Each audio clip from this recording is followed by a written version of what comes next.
Thank you so much for agreeing to host this low carbon presentation. It's fantastic to be able to speak with you and to even see you through the miracles of technology. So when we look at the headlines, a lot of the headlines we see have to do with the way that weather and climate extremes are affecting us through their interaction with the biosphere, with the lithosphere, and with soil. So going back to 2015, we see drought headlines. Looking at 2016, we see headlines looking at drought, rising temperatures, impacts on hunger. And I specifically selected these headlines to be from around the world. This is not a North American issue, not a US issue. We're seeing it in every part of North America and around the world. 2017, Australia. 2018, Spain, and the rest of Europe as well. The record-breaking California wildfires this year. The biggest wildfire ever recorded was last December, and then the next biggest one was this past spring, and then of course the Camp Fire was even bigger than those two that had beat the previous records. So the best way to put it, I think, is that in the words of the Prime Minister of Dominica after his island was hit by the hurricane season in 2017, he said, "To deny climate change is to deny a truth that we have lived." Why is that? Well, droughts are normal, wildfires are natural, hurricanes are part of life here on this planet. But increasingly, the science is starting to tell us that climate change, specifically human-induced climate change, is loading the dice against us. It's taking what used to be a normal double six that we would roll once in a while, and decade by decade, it's sneaking in and it's making another one of those numbers a six, and then another. So the chance of rolling a double six is going up and up. And then once in a while, we roll a double seven. And we say, what is this? How could this happen? We've never seen something like this before. That is how climate change is affecting us in the places where we live. We're starting to connect the dots scientifically as well between how climate change is exacerbating many of these risks, and we're seeing it today, whether it's looking at impacts in Syria or right here in California.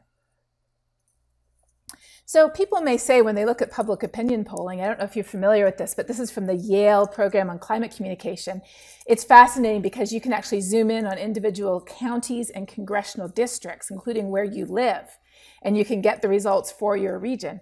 When you ask people, do you think global warming is primarily due to human activities, a large part of the country, still less than 50% say yes. So anything that's blue is less than 50%. Anything that's yellow or orange is more than 50%. So we look at this and we say, well, surely if they just knew the facts, they'd change their minds, right? And this is a little cartoon from our PBS series that we have on YouTube called Global Weirding. Well, we have facts. We have a lot of facts. Because last November, the Climate Science Special Report, the first volume of the National Climate Assessment, was released, and it was about 500 pages. And then just this past November, volume 2 of the National Climate Assessment was released, and it was about 1,500 pages. So we have about 2,000 pages stuffed full of the most up-to-date facts about a changing climate. And let me stop here to ask you another poll. Here's the question. So pull out your phone or your computer. How do you know, or do you know, about the National Climate Assessment? The first answer is, I don't know anything about it. The second is, I've read about it in the news. Then there's, I've visited the website and I've done some skimming. I've read it thoroughly is the fourth choice, or if you're an author. All right. So about 10% don't know what I'm talking about. That's okay, because I will tell you. About 55, 60% heard about it in the news, which is also good because we were worried there wouldn't be a lot of news coverage because they released it on Black Friday right after Thanksgiving. And then a quarter of people have visited the website and done some skimming. The National Climate Assessment is in 2 volumes. The first volume is about the science. It is currently, until the next IPCC report gets released, which isn't for a few more years, Volume 1 is currently the most comprehensive and up-to-date assessment of the state of climate science in the world, not just in the US. It was reviewed by 12 federal agencies. It included 50 authors, and it's almost 500 pages long. But don't worry, you can summarize it in 1 sentence. If I had to summarize Volume 1 in 1 sentence, it would be this: it's real, it's us, it's serious, and the window of time to prevent widespread dangerous impacts is closing fast. It talks specifically about the changes that we've already seen in the climate system, and then it talks in more detail about the changes that we expect to see in the future, depending primarily on emissions of heat-trapping gases from human activities. It also puts the changes that we're seeing in perspective. And frankly, for me as a climate scientist, this part of the report was the most concerning. Because it shows, for example, that carbon dioxide levels are now past 400 parts per million in the atmosphere. That's a level that was last seen, and I put an asterisk there, because in the report, which was published a year ago, at that time, we knew it was last seen about 3 million years ago, but since then there's been new studies published, and now we know it's more like 15 million years ago. Why is this important? The planet is going to be fine. The planet has seen much more extreme conditions than today, for sure. But humans haven't. Our ecological and biological systems have not survived such a rapid change without massive extinctions in the past. So these changes are not reassuring. These actually show us how much more concerning the changes that we're seeing are. We also found, interestingly, that the present day emissions rate of about 10 gigatons of carbon into the atmosphere per year suggests that there's no climate analog as far back as we can go. And there's another asterisk there because the subsequent study that came out the last year upped that number to about 100 million years. So when the reporters went to write about the first volume that came out a year ago last November, they asked me, do you think it's going to change a bunch of minds? And I said, no. If someone's not already on board or they're disengaged and they feel like it doesn't matter, I don't think more information about ocean acidification or the attribution of extreme weather events is going to change their minds. And that's because the social science research has been telling us for a while that more facts are not necessarily what makes a difference in, and let me be very careful about this, in a topic that is highly politically polarized and directly linked to people's identities. So more information does make a difference in people's opinions about black holes or dark matter or scientific topics that don't have any particular identity or ideology attached to them. But when it comes to climate change, this study by Dan Kahan that was done over 5 years ago now found that people with the highest degree of scientific literacy are not most concerned about climate change, they're most polarized. In fact, further work that he did found that the smarter we are, the better we are at cherry picking information to support our pre-existing opinions. This is a different study done by Larry Hamilton from the University of New Hampshire, where he asked people, do you think climate change is happening now caused mainly by human activities? And then he divided their responses by how they themselves characterize themselves politically, whether they're Democrat, Independent, Republican, or very conservative, Tea Party. And then look at the x-axis. It's level of education. And when you look at the level of education, you see that the gap widens. And this is exactly what Dan Kahan found. So if we're trying to talk to people kind of in the yellow category or the red category, more information is not necessarily what's going to change their minds. Because people aren't blank slates. Their minds are already written on with a lot of information we get from the media. A lot of it, when it comes to a changing climate, is just not accurate. The fact of the matter is, people don't really, truly have a problem with the science that explains why climate is changing. Now, I know people throw up sciencey sounding objections all the time. I get them every single day. But the basic science that explains that when we dig up coal, gas, and oil, when we burn trees, they release heat-trapping gases into the atmosphere, that basic science has been well understood since the 1800s. These are not fake old-timey photos of modern-day scientists. These are the real pictures, and in one case an etching, of the real scientists who laid the foundation for understanding how human activity affects climate. By 1900, we knew that digging up and burning coal and gas and oil produced heat-trapping gases that were trapping heat inside the Earth's climate system that would otherwise escape to space. And the last person here, a Swedish chemist called Arrhenius, he was actually able to calculate how much the world would warm if we doubled or tripled levels of carbon dioxide in the atmosphere. He did these calculations in 1890. Public polling, this is the same figure we looked at before, public polling also supports the idea that it isn't really the science that's the problem. You may think that this map looks pretty depressing. There's a lot of blue here. Blue, again, is less than 50% of people saying that they agree with the statement at the top.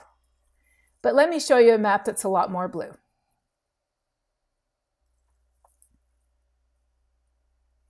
Do you think global warming will affect you?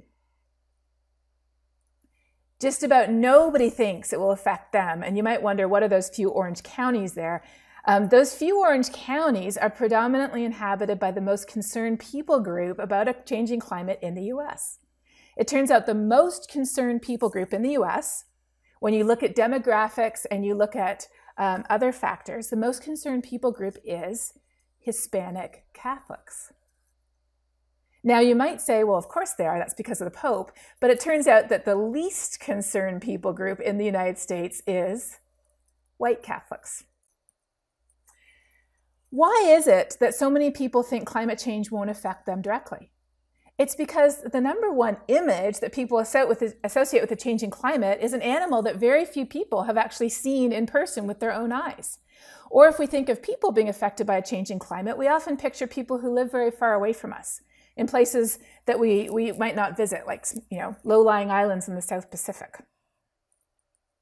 So that's why I really do believe that the most dangerous myth that the largest number of people have bought into is not the myth that the science is somehow optional, or that my opinion determines reality, although that is a very dangerous myth.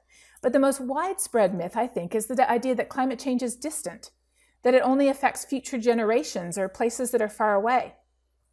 And this is exactly the myth that the second volume of the National Climate Assessment addresses head on. So the first one talks primarily about the science, about the changes we've observed in the Earth's climate system. But the second volume, which you can find online at nca2018.globalchange.gov, this looks at every region and every sector of the United States. This one is the most comprehensive and up-to-date assessment of how climate change is affecting the US and how we're responding. It was written by over 350 authors, and it's over 1,600 pages long, but don't worry, I can summarize this one in one sentence too. Actually, no, I cheated. It's 3 sentences, but it's 1,600 pages, so. Volume 2 tells us that climate change is not a distant issue anymore. It's affecting every single one of us in every part of the US, in just about every sector we can imagine. And the more climate changes, the more serious and even dangerous the impacts will become. Again, we care about climate change because it's loading the dice against us. Remember those pair of dice I showed? Well, we are already subject to a huge amount of very damaging, naturally occurring weather and climate disasters. In fact, the state I live in, Texas, has had the most of those since 1980. We've had over 100 of them, but other states have had many as well. Climate change is making many of these events stronger or more frequent. Now, as I go through the ways that climate change is affecting us, what I want to do is I want to ask you this. For each thing I talk about, what is the connection to soils? And yes, there will be a quiz at the end. There is a connection. I've thought through each one of these, and there is a direct connection between just about every single thing I'm going to talk about and soils. But I want you to make that for me because you're the experts. So here we go. And remember, I'm not going to say the word soil, but there is going to be a connection to soil in just about every single one of these. First of all, we know that the frequency and intensity of extreme heat and heat waves are increasing. Normally, we would have a ratio of 1-to-1 between high and low temperature records being broken every year. But as you can see here, the last decade or so, we've seen ratios anywhere from 2 to as many as 7 between the ratio of number of high days versus record high days versus record low days every year. So extreme temperatures are increasing. Now, this matters in Texas, for example, because we know that we have a strong relationship between drought, precipitation, and temperature. This is looking at the average summer temperature and precipitation in Texas, where every dot is a year. And you can see that the cooler years are a lot wetter and the hotter years are a lot drier. And then we had 2011. And when we look at the future, we know that we expect precipitation to change. And these are maps that come from the National Climate Assessment showing the projected changes by season. Green means wetter, brown means drier. But we know that when you factor in temperature, and instead of looking at precipitation, we look at soil moisture, the picture is much different. We see sustained significant increases. The red dots mean significant. Sustained significant decreases, I should say, in soil moisture across much of the country in just about every season. At the same time, as we're seeing decreases in soil moisture, we have seen increases in heavy precipitation events. This map shows the observed changes, not the future projected changes, but the observed changes over the last 60 years or so. The Northeast and the Midwest have seen the biggest changes, but across the whole country, there have been increases in heavy precipitation as a direct result of a warming planet because warmer air holds more water vapor. And so there's an average of 6 to 7% increase in the amount of water vapor per degree C. And when a storm comes along, as they always do, there's more water vapor sitting up there for the storm to pick up and dump today than there was 50 or 100 years ago. What's concerning here as a climate scientist and a climate modeler myself is the fact that climate models, if anything, they tend to underestimate the observed trends, especially for the increase in extreme precip events. Along the west coast of North America, California, Washington State, Oregon, British Columbia, if you come from there, you're familiar with something called an atmospheric river. It's a river of concentrated water vapor in the sky that when it reaches land and that air mass begins to rise, it dumps water almost like a rain bomb. And we expect these to become more frequent and more severe in the future as the planet warms. We also are seeing changes already to hurricanes.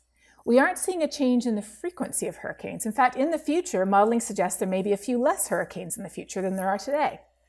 But the hurricanes that are occurring are stronger, they're bigger, they're slower, and there's a lot more rainfall associated with them today than there was 50 or 100 years ago. It's estimated that almost 40% of the rainfall that fell during Hurricane Harvey would not have fallen if the same hurricane had occurred 100 years ago. All across the United States, in the Northeast, we're seeing that high tide flooding has become 10 times more frequent in many small towns along the eastern seaboard.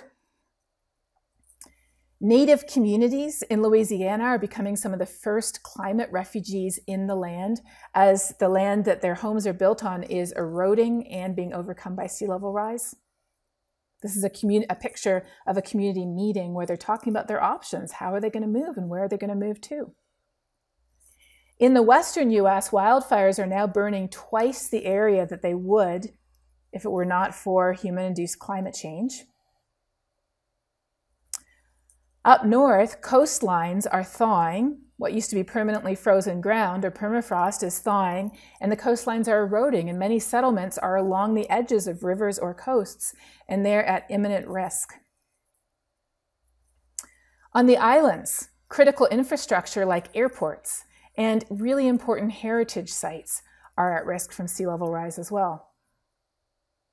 Even in Texas, I know we already get the greatest number of billion-dollar weather and climate extremes in the US, but even in Texas, our extremes are getting more frequent or stronger or both, whether it's drought, heavy precipitation, hurricanes, and extreme heat.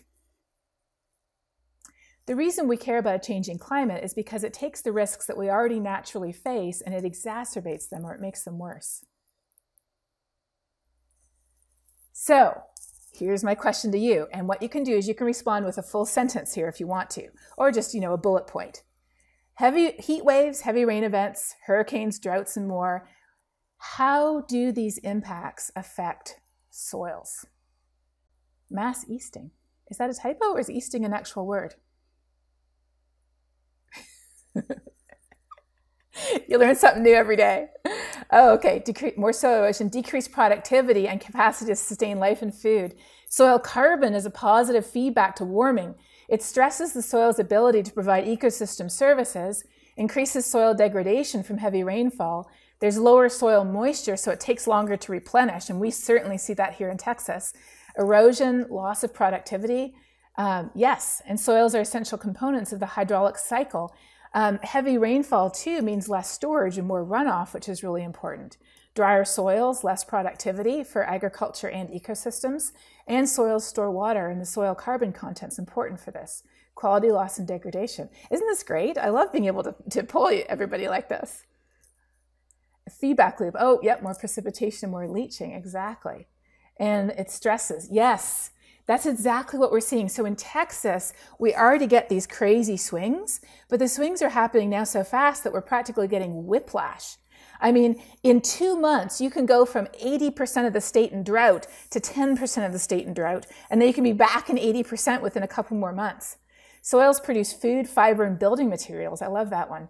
And yes, it changes the type of crops that can be grown in certain places, and this is really important, it upsets cultural and economic and community systems because people are used to doing certain things. Oh, mass wasting, that's it. Oh, thank you. Thank you for the correction there. Excellent. All right.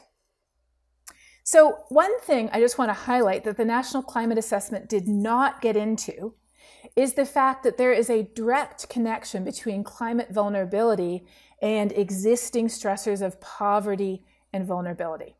So this is a map that I found showing the percentage of the population in all of these different areas that already lives in poverty. And you can see that in the US, there aren't a lot of areas where a large number of people live in poverty, although there certainly are some. I want you to hold this map in your mind's eye because I'm going to show you a second map in a second. So this is a map that basically shows the distribution of poverty around the world. And now the second map shows where people are most vulnerable to the impacts of a changing climate. The National Climate Assessment does not address this in detail, although it does talk about vulnerable people and vulnerable populations. But I wanted to highlight this because a lot of us work internationally, and it's important to recognize that when we're talking about a changing climate, it will affect food resources and hunger. It will affect availability of water and associated diseases, and it will absolutely affect illnesses and diseases around the world. And so if I had to summarize the entire issue of climate change in just one short phrase, the phrase I would use is climate change is a threat multiplier. Climate change is the hole in the bucket. We might have a bucket of a challenge that we're currently facing. It could be poverty or hunger or disease or lack of access to clean water. It could be erosion or agricultural productivity. There's a problem that we're trying to fix, a challenge that we're trying to understand, and the only reason we care about a changing climate is because it's the hole in the bucket, and it's making that hole bigger and bigger and bigger over the time. And so the reason why we care about a changing climate is because of all the other things that we're already working on that are being exacerbated or more difficult or made worse by a changing climate. So let me ask you this. Now, I know that we've already gotten into this a little bit, but I'm going to ask you a slightly different question. And I want you to answer this with one word, just one word. If you have to use 2 words, put a hyphen between them. No spaces. So just one word if you can, 2 words if you can't, with a hyphen. What challenges are you already working on or concerned about that are being exacerbated by a changing climate? So the biggest ones here that we're seeing emerging are wetlands, erosion, water, sea level, and soil carbon. And I'll take a picture of this when it's done, and I'll put this on Twitter if anybody wants a copy. So before we move on, I wanted to highlight a third report that was released on the same day as Volume 2 of the National Climate Assessment. And this third report was the second State of the Carbon Cycle report, and you can find this online at carbon2018.globalchange.gov. Now, this report doesn't talk only about climate change, but of course it talks about the imbalance in the carbon system, which is essentially what's driving the majority of the changing climate. And this report actually has an entire chapter explicitly on soils. It's chapter 12. You may know the authors there. There's a long list of authors. Kate and Vanessa are just the lead authors. And what I want to do is I actually want to highlight for you the content of the key messages of this chapter. And again, if you want to read this chapter in more detail, I would encourage you to go back to carbon2018.globalchange.gov. So the key messages in the soccer report, as they call it, on soils are this. First of all, they review all of the estimates of current soil carbon stocks in the US, Canada, and Mexico. Second, they discuss the potential impacts and the modeling of future climate change and how that will affect soil carbon. Earth system models now have an active carbon cycle in them, and so they look at the first simulations that we're getting from global climate models with an interactive soil carbon cycle in it to see what they suggest for the future. It also emphasizes how agriculture and forestry practices are essential to both the loss of and the restoration of carbon to carbon-rich soils. And finally, it reviews a lot of the emerging evidence for the impact of temperature effects on how much carbon there is in the soil and how much of that carbon is lost to the atmosphere. So it's a really interesting read. If you haven't seen it, please check it out. It's got a lot of relevant information, and it's a very nice, concise summary of the latest literature because it just came out 6 weeks ago.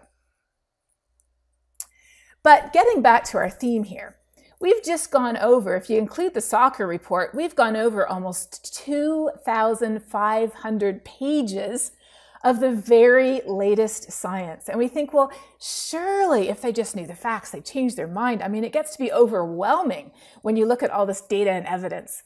And then you look at the headlines that came out when we published our report. The White House says the Dyer report is based on the most extreme scenario, and you climate scientists are, of course, just driven by the money. And then, you know, it's cold outside, so climate can't be changing. This brings us to the second most dangerous myth that we've bought into. Now remember, it is a dangerous myth to believe that science is optional, absolutely. If you can say gravity isn't real and you step off the cliff, you're still going down. But the most widespread dangerous myths that we bought into, first of all, are that climate change doesn't matter to me, so the impacts are essentially irrelevant. And then the second most dangerous myth we bought into is that the solutions aren't what I do.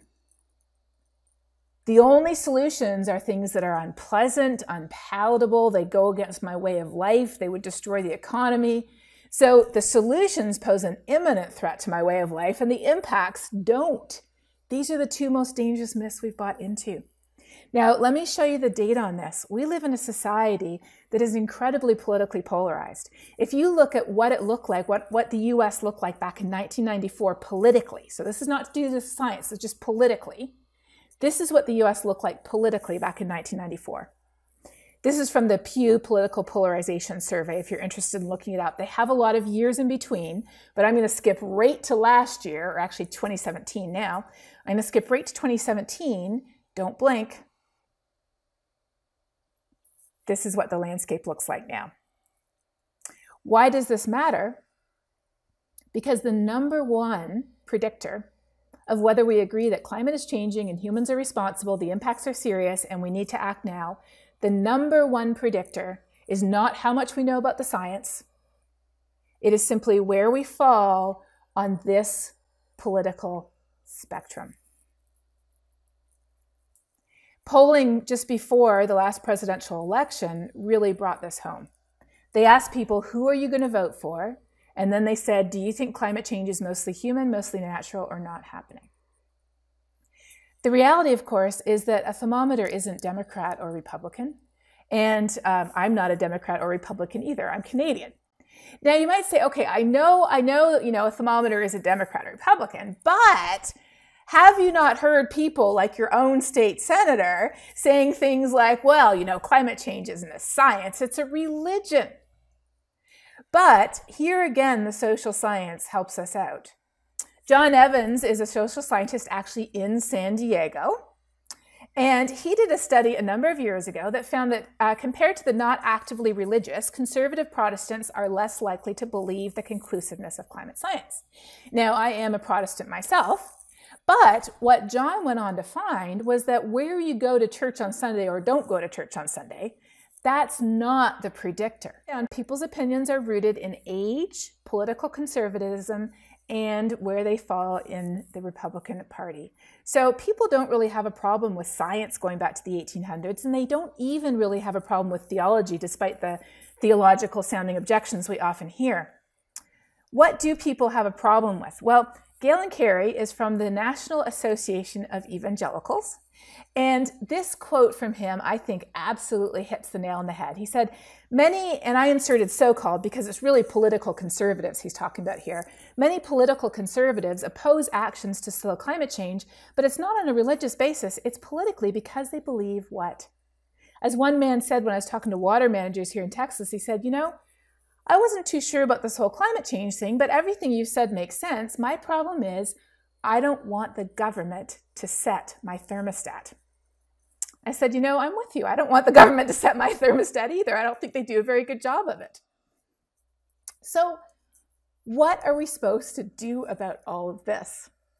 Well, I was asked a couple of months ago to give a TED Talk. Now, time for another poll here. Got to be honest. Remember, this is anonymous. Have you ever watched a TED Talk? Your choices are, I've never heard of them. Who has time? I feel like I should, but I never really get around to it. I've watched the odd one, and I watch them all the time. So give it to me. All right. Oh, we've got a fair amount of people who've watched the odd TED Talk. We're about 50% of people have watched the odd one. Okay. Wow. A lot of you guys really watch a lot of TED Talks. That's awesome. Oh, about a quarter. Okay. My answer to this poll was C. I felt like I should, but I never really got around to it. So you guys are way ahead of me. 60% of you watch the odd one, and about a quarter of you watch them all the time. And you should, because when I started looking, you know what I found? I found that there's a ton of TED Talks on soil. These are just a few of them. I mean, some of them relate to drought and agriculture, but they have great titles like Stop Treating Our Soil Like Dirt and Soil Carbon, Putting It Back Where It Belongs. So if you are one of the people who watches the occasional one, or if you're somebody who thinks you should but you never quite have time, I would encourage you to pick one of these TED Talks and give it a watch, because there's a lot of very interesting ones. But I was in group C. I was one of those people who feels like I should be watching them, but I never quite got around to it. So when they invited me to give a TED Talk, I thought to myself, well, the first thing I should probably do is watch one, right? Do some research.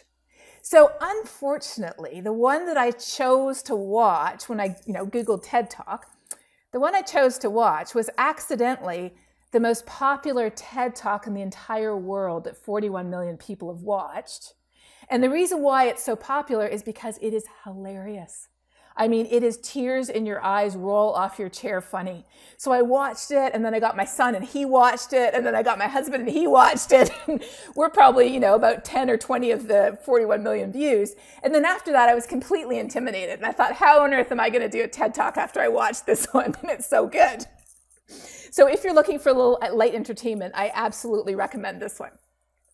But I got myself together and I looked at the question that we had, which is, what do we do about this problem we have where I'm a scientist, but telling people more science isn't going to change their minds? I decided I'm going to do my TED Talk on what, after thousands of conversations and more than a decade of talking to people about climate change, on what I think is the most important thing we can do. So I did it, and my TED Talk just came out 3 weeks ago, and it is this. The most important thing we can do to fight climate change is talk about it. Now, you may say, what do you mean? I mean, is action important? Well, it absolutely is, but why would we act if we don't care? Why would we care if we don't talk about it? The vast majority of people in the US, something like 70% or 3/4 of people in the US, don't even hear somebody else talking about climate change more than once or twice a year. Why would they care? Why would they advocate for policy changes? The most important thing we can do is talk about it, and the most important thing we can talk about is solutions. Because what are the most dangerous myths again? First of all, we don't think it matters to us, so talking about impacts is important. But the second thing is we don't think there are positive, beneficial solutions that will lead to a better world. We think the solutions are punitive or too difficult or too far away. So in the title of this talk, we had the word stakeholders, and I do a lot of work with stakeholders. So I asked myself the question, how can you effectively talk about solutions with stakeholders? And looking at all the stakeholders I've talked to, I found that there's really 3 key steps, I think, to talking about solutions effectively with stakeholders. Now, just a quick poll. I don't have this in the slides, but just show me your hand. I can see your hand. How many people in the room work with people they consider to be stakeholders? Oh, okay, so just about everybody. Perfect. All right. The first step, I think, and you can tell me if you agree, the first step, I think, when we're working with stakeholders is the information that we provide to them has to be relevant. And it has to be timely. The most successful engagements I have had, it doesn't have to be this way all the time, but the most successful engagements are where there was already a need. And either they reached out to me or else I knew what the need was and I reached out to them and they said, oh yes, that's definitely a need. So just to give you one example, I work a lot with water resources in Texas, and the Highland Lakes area is a huge source of water for the city of Austin, and they have gone through this whiplash drought flood effect in just a number of years. So the city reached out to me because they wanted to try to understand how the hydrological cycle was changing and how that was affecting their water supply. The second positive way to engage with stakeholders, I think, is that the information is perceived to be reliable and trustworthy. And so it's important to have that personal connection where you feel like we live in the same place, we understand the same things, or if you don't, that we've taken the time to understand. So many of my colleagues, for example, work in Brazil. They've spent the time to get to know the people there. They understand what the issues are. They've built the relationships so the trust exists. I was fortunate enough to be asked to participate with Fries & Nichols, which is a large engineering firm in Texas that's been engaged in managing a lot of our reservoirs here in the state. They asked me to join their drought team to talk to water managers around the state about how long-term trends were changing.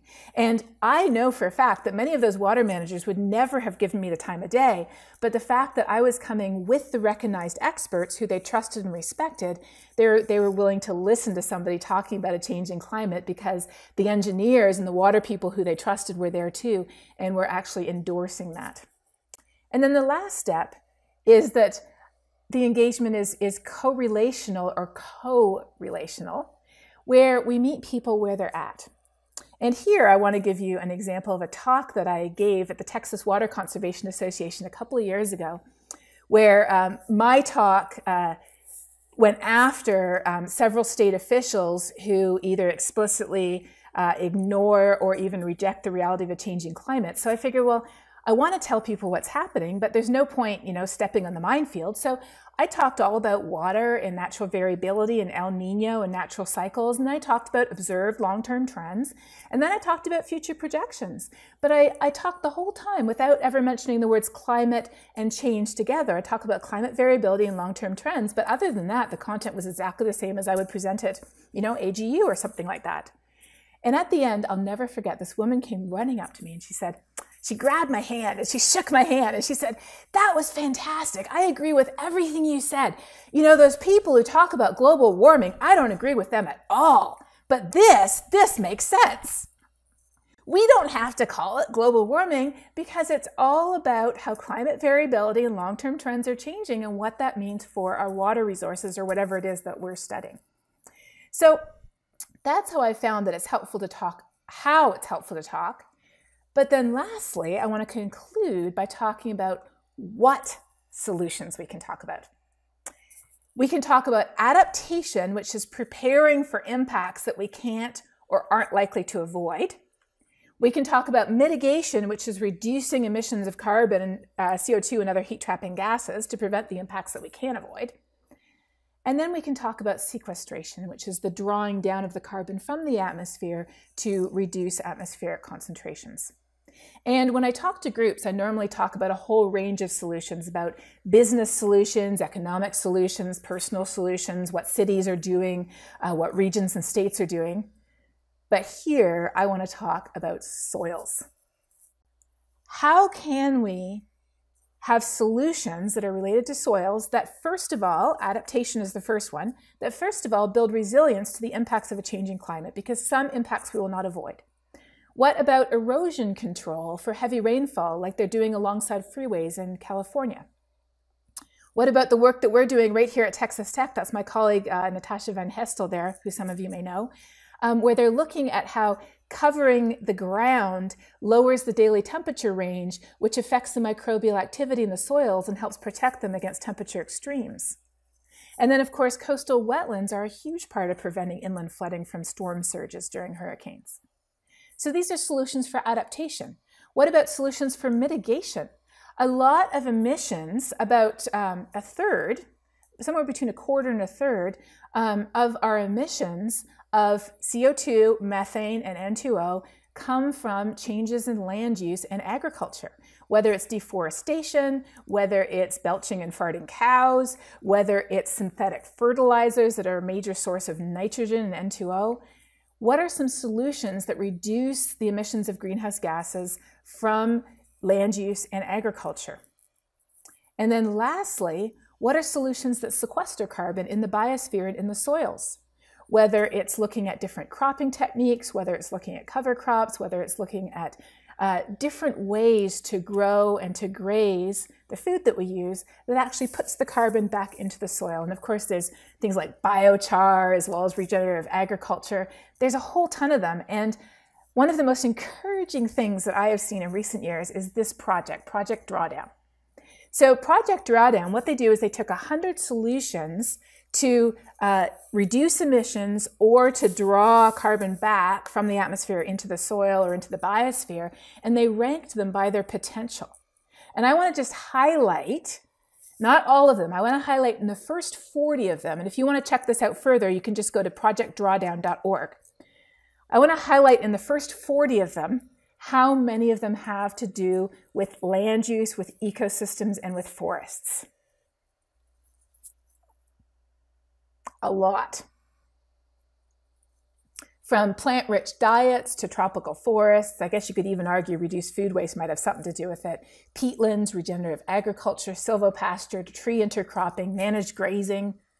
And then you get into the next 20. Farmland restoration, improved rice cultivation, methane digesters, that's not technically land use, but you know what I mean. Biomass, using bamboo for construction and for uptake of carbon, indigenous peoples land management.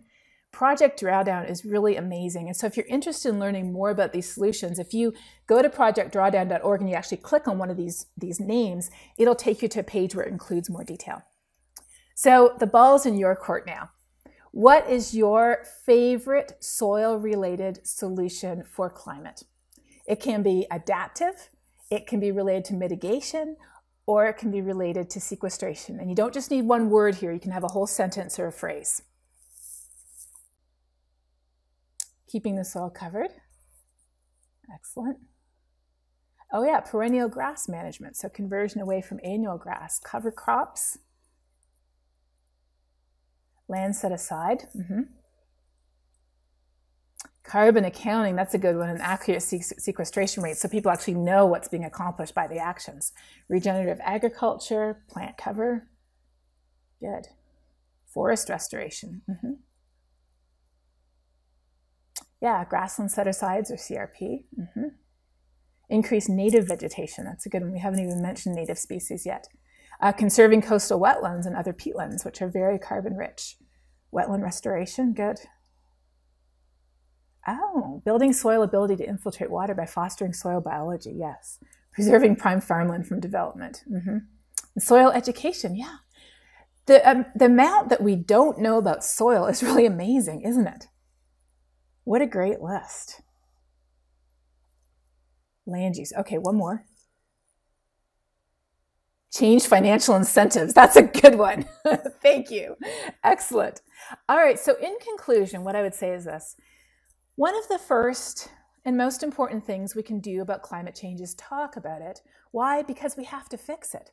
And fixing it starts by talking about it, because then we can talk about why it matters, how it affects us, how it affects agriculture, the economy, our soils, our natural ecosystems, our water resources, and talking about what we can do to fix it. Because why would we want to fix it if we don't think it matters? And how could we fix it if we don't know that there are solutions? And here's what I think. I think that soils are critically relevant to both of these, to understanding, first of all, why climate change matters, and second of all, what we can do to fix it. In fact, I would go so far as to say that we can't do this without them. This is a picture of the Paris Agreement, and you'll notice a little leaf in the center there. Well, I wanted to update this figure because I think they forgot what the leaf grows in. Soil is key, and I hope I've started to make that connection for you, but you are the soil experts. You know the connections that can be made, the impacts that we're likely to see, the solutions that can come from soil. So please, keep up the good work. Thank you for what you're doing, and let me know if you have any questions.